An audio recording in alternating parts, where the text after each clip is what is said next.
Sometimes I swear I can feel them in the room. Oh my God, what's that?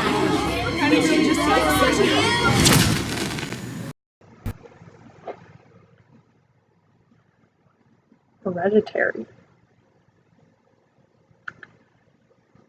Hi folks, this is my spoiler review for Hereditary. It was an incredible directorial and writing debut for, what's his name, Ari, her name, I don't know, Ari Aster. Incredible. Saw it with my little brother, and we're sitting in the theater, we're watching it, and it's like this intense part. One of the very beginning scenes, I think Alex Wolff had just walked into the house. I don't remember, what's his name? Something basic. I already forgot his name, but I know it's Alex Wolff. He walked into the house and was like, there's no one there. He's just standing in the hallway. And then we hear because Incredibles 2 was playing next door, and it was so funny because it was like this intense moment, and we just had the Incredibles playing in the background. So I was cracking up. And then it continued throughout the movie, so I loved it, but it was hard to take it seriously. It's a very intense movie, and did not meet my it exceeded my expectations entirely. It was something that I didn't expect at all. Like, I thought that the whole movie was going to be based on this granddaughter and her being crazy like her grandma. And yeah, the granddaughter was a part of it, but she was not the main character. It was crazy. Oh my gosh, so many twists and turns, and there was a lot of times where I thought I was going to throw up because I was scared. And it was like a worry scared because people actually go crazy. Yeah, I know that this movie is based on like demons and supernatural kind of stuff, and that's what drives people to do the things they do. And while I believe in that stuff, movies about it don't really scare me because the movies are almost never what actually happens. What happens, no one is there to really see or experience it, and if they do, and they make it into a movie, like the movie's based on true stories, which I think like The Conjurings are, it's twisted in order to sell the movie. So what scares me is the people going crazy and doing crazy things, like the head getting decapitated by the light pole. Oh my gosh, I was covering my mouth, freaking out. I was covering my mouth. I don't know if you could tell what I said. I was freaking out at that point. Like, I'm like, oh my god, that really just happened. It's so early in the movie, and they just killed this character that I thought was going to be the basis for the whole thing. And no, the basis was the mom and the son, but holy shit, she just, bam, and he drove away. Oh my gosh, I'm watching it, and I'm sitting there like this, and I'm like, don't you fucking drive away. Don't do it. Don't do it. You're not. And I couldn't believe that he just drove away. Yes, I understand you were traumatized by that. Anyone would be. I was freaking out because I don't know what I would do in that situation, but I know I wouldn't drive away. You left your sister's head on the ground. And it's one of those crazy things because it's like he's going to feel guilty and he's going to guilt the mom like he did, but it is one of those deaths where it's really no one's fault. It was all accidents. I don't know what was in the road that he saw. It was like a dead deer or something. I didn't get a good look at it. I knew there was going to be something in the road though because it's dark and he's going 80, 90 miles an hour because he's freaking out. His sister's dying in the back seat. I'd be probably driving that fast too. I actually would have called an ambulance, but shit happens. Toni Collette was brilliant in this movie. She I know she's like, I couldn't figure out what else I know her from. Or maybe it's Toni Collette. I don't know. Colette sounds like it would end with Tony or start with Tony. Toni Collette. I don't know. And I looked up her past works, and she's in The Sixth Sense, which I think was the only movie I saw in her past works. But she played a really good crazy lady in here. And it was like, it's one of those crazies where she admits, like, that type of crazy, she addresses it. She's like, okay, that's crazy. But then she becomes that crazy, like her mom was. And then she, like, doesn't realize she's crazy. Then she realizes it, and she doesn't realize it again, and then she's possessed. That's bad. Alex Wolff, he's the only one that I really recognize the name, and that's because he was just in the Schmodown against Roca, and he competed. I don't think I will forget that match, because it was the first celebrity match that wasn't the easy questions like, what flower is associated with Beauty and the Beast?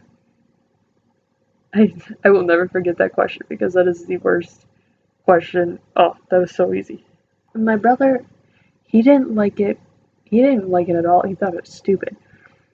He was expecting to be scared more. And there weren't really any jump scares like movies need to do. And one of my favorite things about this movie, it did not have a happy ending. Like, I mean, yes, in a sense it was happy because everyone that sacrificed themselves for this king or whatever is, they're all fine, they're all glorified, I guess. But it wasn't like a typical American-made movie where they, even horror movies, they'll have some sort of closure that sits there and explains everything. It might be throughout the movie that they explain everything, but everything usually gets explained, and the demon or whatever gets put to rest until like a very end clip where it's like, oh, they're actually back, and that opens up for more movies. But this movie was just like, oh, family's dead, demon rose. And I loved it. I loved it. It was perfect.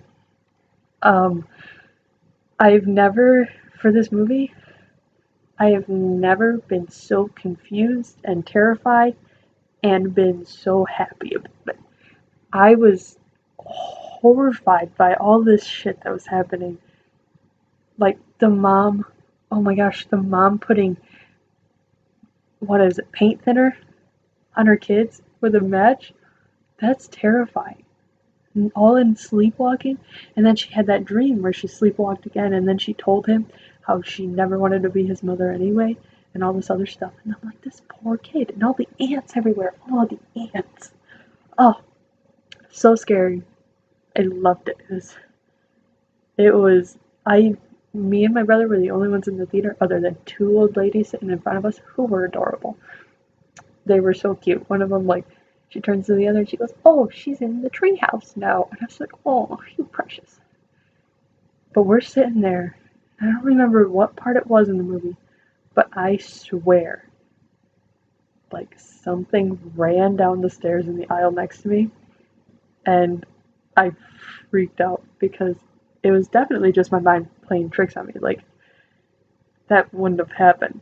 But this movie had me seeing shit. It was...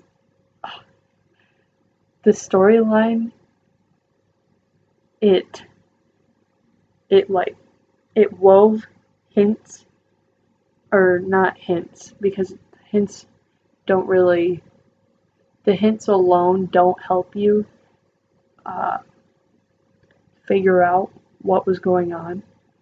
But when you add them all together, like the fact that the grandma wanted a boy, or, the rug that she had, stuff like that, the grave being dug up, little things, when you add them all together, it all makes sense. But I'm still so confused by the ending. So what I'm going to do is, after I'm done talking about it, I'm going to watch, because there's a bunch of articles and videos explaining the ending of Hereditary, and I feel like I need that explanation because it's so complex, yet it's simple. It's basically my understanding right now, without seeing articles or anything about it, is that this grandma somehow got with a group of people who worship the eighth devil or the eighth king of hell, lord of hell, god of hell, whatever. And they compiled these books that talked about what they need to do to bring him back and all the sacrifices they need to make. And it's basically step by step. And my brother pointed out that all the naked people were his teachers, like the teachers that we saw throughout the school. And I don't know, I couldn't remember, I couldn't figure out what the deal was with the naked people.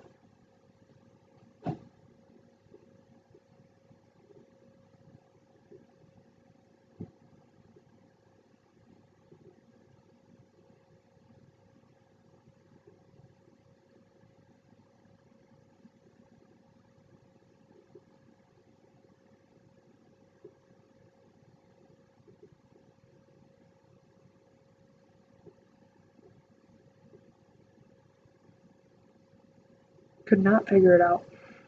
And my brother goes, yeah, they're the teachers. And I don't understand what they had to do with it.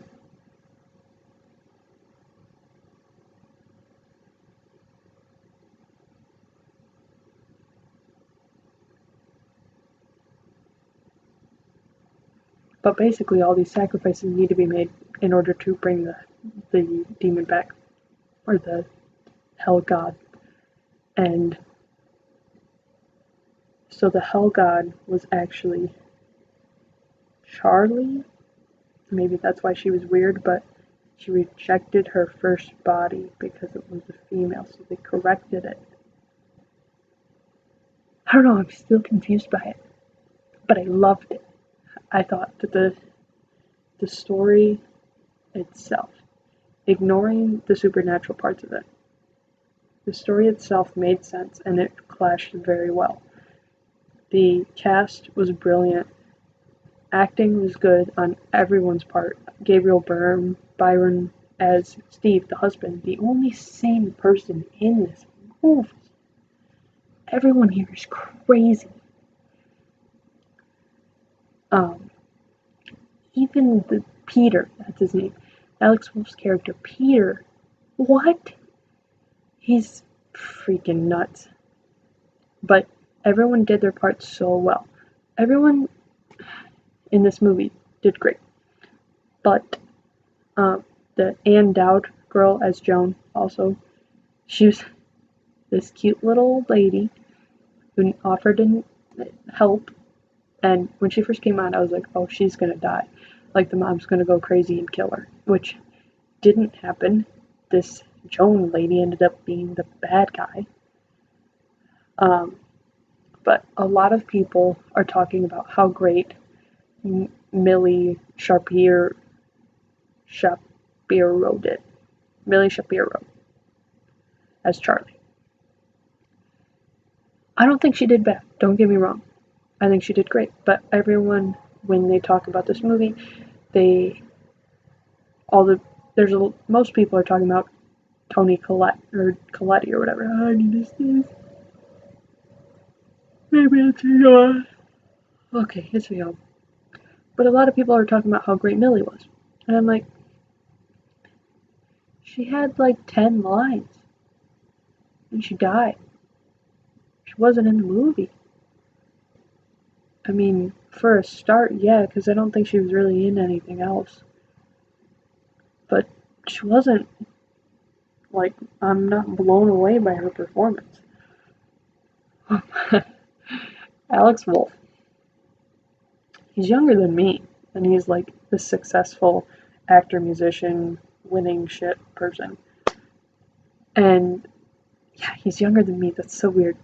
But anyway, he cannot fake cry.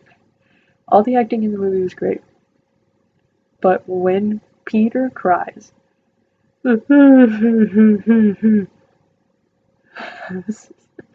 I understand not everyone can be like great crier actors, whatever. I understand not everyone can cry on command and do it well. But his cry was comedic, comical. His cry was comical. Like, I was laughing every time he was crying, because it's just like, and it was really bad. Alex Wolfman, you need a lesson or something on how to fake cry. But don't take it from Mary Tyler Moore. I don't know if Mary Tyler Moore can actually cry, and if she was just doing it for Laura Petrie's character, but her cries are the worst, and Alex Wolff, you're right there, buddy. I thought that the film was very well put together, and that it leaves room for a second one, but the thing is the second one, if they made a second Hereditary, it would be based on the demon already being there and in Peter's body. The sound effects were really cool. I'm still confused about what the mom does. She makes like these clay figurines and different scenes for houses. I don't know. Do people buy that stuff? Like, or so the thing of the accident. So it's what she does to like calm herself down and to like escape. But she makes the accident one, which is really harsh. I don't know if she made the one where Peter's head is ripped off, or if that got moved around a certain way from the demon. I don't know. The one of her mom in the room watching them, like as a ghost. That's weird. The thing in hospice with the boob sticking out, maybe that wasn't hospice, maybe that was just a hospital. You know you were her favorite, right? Even when you were a little baby, she wouldn't let me feed you because she needed to feed you. That was weird. I don't know. She was supposed to make the preschool and it drove her nuts. Or no, that was the funeral home. I don't know what she was doing with all that. Because I've never heard of people buying that stuff. I've never seen stuff like that, like just up and at 'em. But that was kind of weird too. The different sound effects and like, I don't want to say scores, because there was a little bit of score here and there, but it was very, very rare. It was mostly just sounds throughout the movie, and I think that the sounds really, like the sounds and the silence, the different placement of the silences really made the movie more scary and more intense. And I feel like that kind of stuff has to be perfect for any horror movie, but for this horror movie specifically, I think that it worked very well, and I'm happy with it. There's a lot of just emotion with this movie. I cried when the mom, at the dinner scene, where they're sitting at the supper table, and the mom and the son are just going at it, where Annie and Peter are just arguing about whose fault it was, and it just broke my heart from like all aspects of it. Like, one hand you've got this mother, or you have this son, where she made some points, like she shouldn't have said that. That's her son and she needs to protect him. But he didn't fess up to it. He didn't apologize. He didn't do anything to deal with it. So of course he's just gonna go crazy. Why did the little girl cut the bird's head off? What? And of course he's gonna be going crazy because he did that, and she's gonna be going crazy because he did that. And him, saying she didn't want to go to that party. You can't just he shouldn't have said that either. And it just, oh, that scene broke my heart. So I was crying there. I was crying when the little girl died, mostly because the mom was just, she was a mess in this whole movie, but hearing her just wail and wish she would die. And I can't picture oh my gosh. I don't want to picture what it would be like to lose your child. It gets your heart. If you have like, I don't want to say, because my brother didn't really like it. He really thought it was stupid, and he wanted to be scared more. I think that if you can emotionally get scared, and you can get emotionally attached to scary things like this, then you would like it. I feel like if you're more distant from like all of your feelings and you don't really care about much, you're probably not going to be very entertained by this movie, because I think that it aims for your emotions and it goes after that. Because everybody in this movie was this poor guy, this poor kid for obvious reasons, this poor mom for obvious reasons, this poor dad whose family is just crumbling. And he's trying so hard to keep everyone together and keep everyone safe, and it's just withering away. And what about the dog? Did they kill the dog? What's up with that? I just saw the dog's body laying in the grass, and I didn't know if it was dead. I didn't know what was going on. It was one of the very last scenes. I was just frustrated. I was like, what did they do to the dog? That was a beautiful dog. He was barking and tried to protect Peter when Peter was being strangled. Was that his mom or was that a demon? Still not sure. He thinks it was. Maybe he was just dreaming.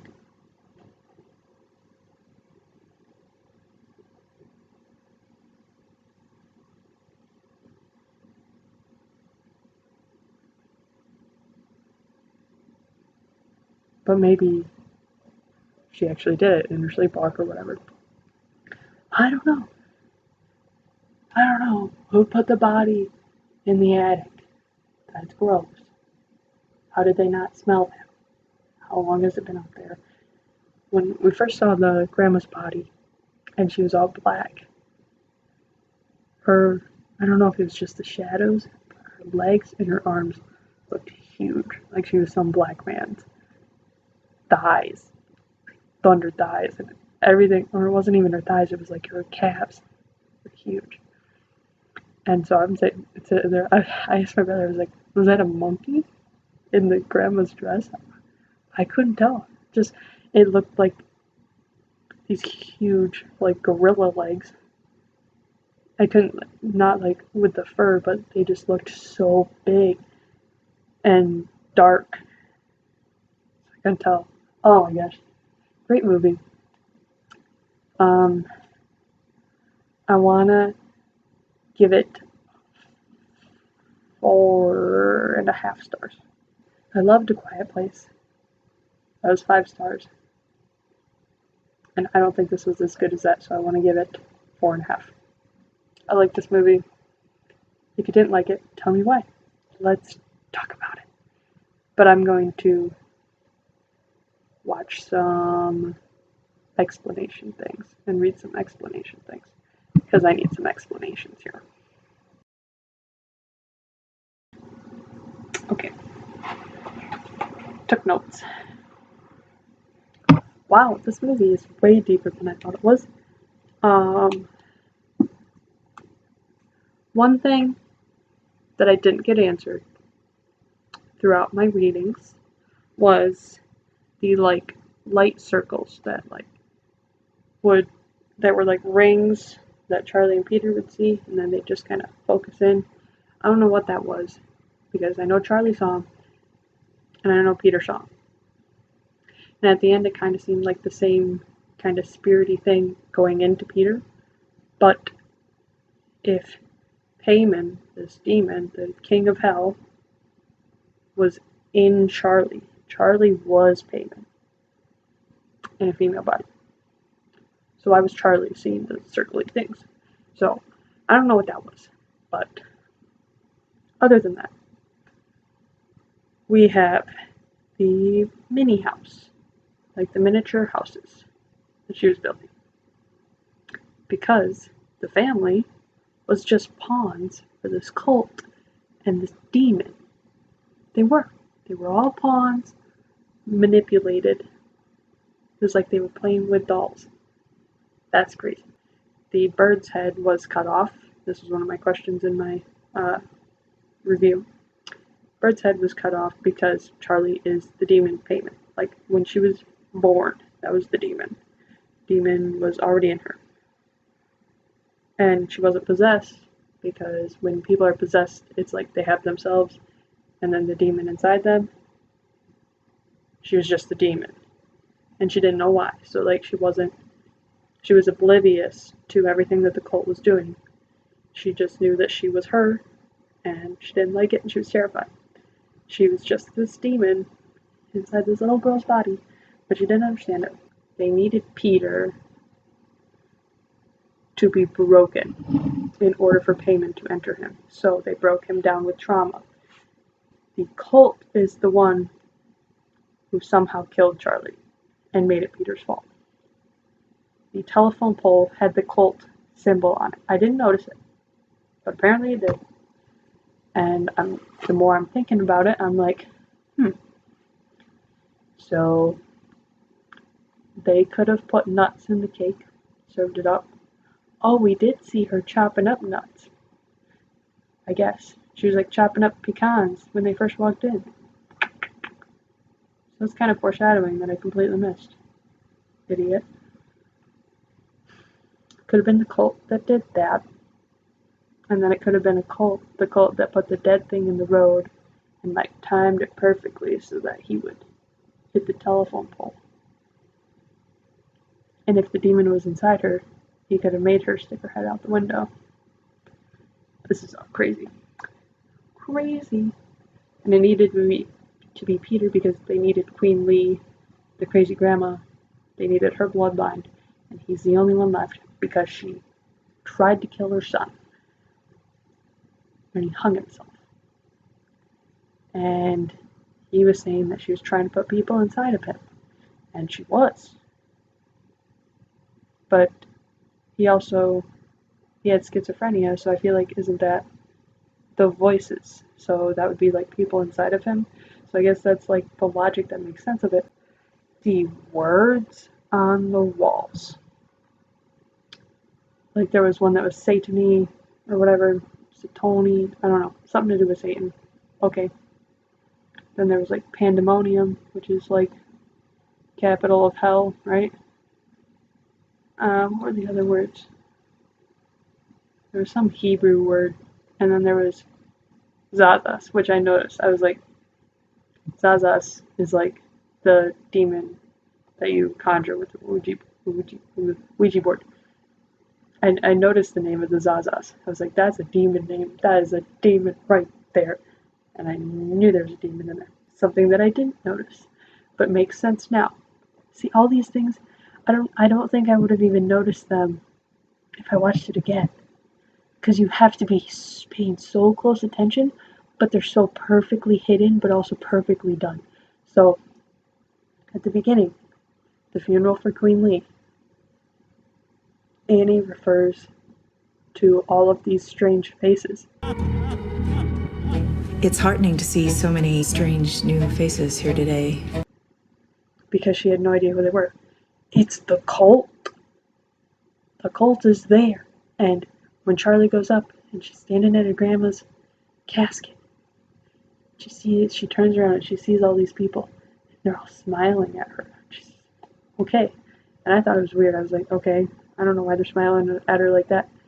They're the cult. That is their leader. And that is why they're smiling. Because that's their king of hell.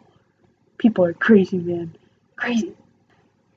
In her town hall thingy-dinger, little group counseling thing, they mentioned that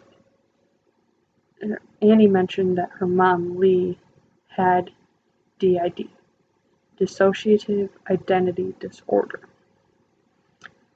which reminded me of Split, because that's what they had in Split. But I'm sure Split isn't like exactly what it is. Split was a great movie. I saw the movie long before I started doing reviews. Holy shit, Split is a great movie. They have DID is the main. I remember that being the main. So when, like, the main disease in Split. So when she said that, I was like, oh my god, oh my god. What if Hereditary and Glass and Split all end up together somehow? Wouldn't that be crazy? But I think it's highly unlikely. Things are very, very different. This is more demons and shit, but that would be crazy. I don't think it would work, but what if it did? Okay. That is all I have for my spoiler review. Man, I talked about a bunch, but please let's talk about more. Oh my gosh. I love this movie. I stand by the 4.5 rating, even after I learned a bunch of shit. Which 4.5 is pretty good. Pretty good. I'm on the Collider page, because we all know how much I love Collider. They're like the reason I started this channel. And when I was reading their explanation of the ending, it was funny. Their last quote in their explanation is, "The cult wins and Peter gets to spend the rest of his days as a host for a demon that murdered his family. It's the feel-good movie of the year." Maybe it's not that funny, but I thought it was funny. It's very ironic. Okay, that's all I have. Like, comment, share, subscribe. Mostly comment, because those are fun. And have a great day.